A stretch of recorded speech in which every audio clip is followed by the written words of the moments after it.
बातमीपत्राच्या पहिल्या भागामध्ये आपलं स्वागत। आता बातम्या विस्तारानं।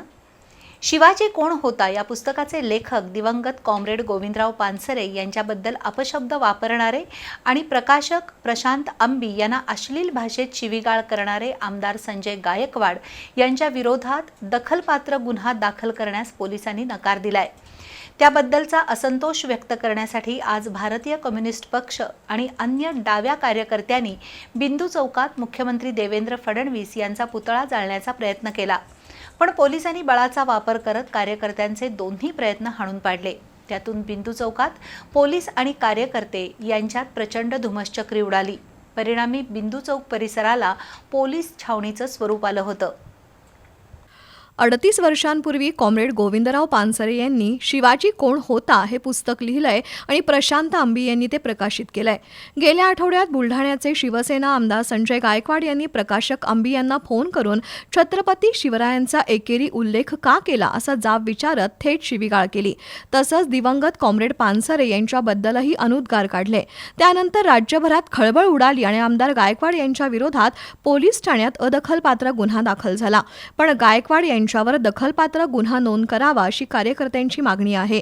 त्यासाठी आज भारतीय कम्युनिस्ट पक्ष आणि इतर पुरोगामी संघटनांच्या वतीनं कोल्हापुरातील बिंदू चौकात मुख्यमंत्री तथा गृहमंत्री देवेंद्र फडणवीस यांच्या पुतळ्याचं दहन करण्याचं जाहीर केलं होतं। त्यामुळे सकाळपासूनच बिंदू चौकात प्रचंड पोलीस बंदोबस्त तैनात होता।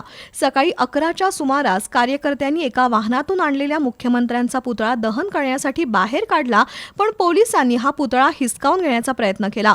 त्यावेळी पोलीस आणि कार्यकर्ते यांच्यामध्ये प्रचंड धुमश्चक्री उडाली।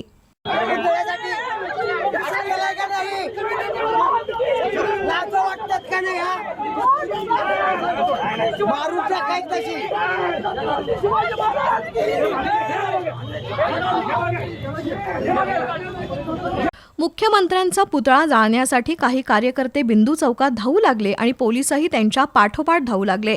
शिवाय खासगी वेशातील पोलिसांची संख्याही बिंदू चौकात मोठ्या प्रमाणावर होती। त्यामुळे बिंदू चौकात एकच गोंधळ उडाला।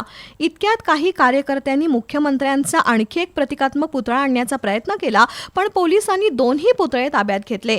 पोलीस बळाचा वापर करून आंदोलन दडपण्याचा प्रयत्न झाला असला तरी आमदार संजय गायकवाड यांच्या विरुद्ध दखलपात्र गुन्हा दाखल होईपर्यंत गप्प बसणार नाही असा इशारा प्रशांत अंबी यांनी दिला। आज ऐतिहासिक बिंदू चौकात देवाभाऊंचा पुतळा आम्ही जाळणार होतो। देवाभाऊ या महाराष्ट्राचे गृहमंत्री सुद्धा आहेत, पण देवाभाऊंच्या पुतळ्यांची एवढी काळजी या पोलिसांना आहे की तो पुतळा हिसकावून घेताना आमच्या कार्यकर्त्यांचा जीव गेला तरी चालतोय, पण पुतळ्याचं रक्षण झालं पाहिजे अशा पद्धतीनं पोलीस कार्यकर्त्यांना ढकलत होते। या गोष्टीचा आम्ही निषेध करतो आणि उद्या आम्ही आमदार संजय गायकवाड यांच्या घरावर मोर्चा काढणार आहोत। आजच्या या प्रकारामुळे कोल्हापुरातील ऐतिहासिक बिंदू चौकानं एक वेगळाच थरार अनुभवला, पण पोलिसांनी अतिशय संयमानं आणि नियोजनपूर्वक परिस्थिती हाताळली। दरम्यान गेल्या 8 दिवसात शिवाजी कोण होता या पुस्तकाच्या 10,000 पेक्षा अधिक प्रतींची विक्री झाली आहे। त्यामुळे हे आंदोलन विविध कारणांनी गाजू लागलंय।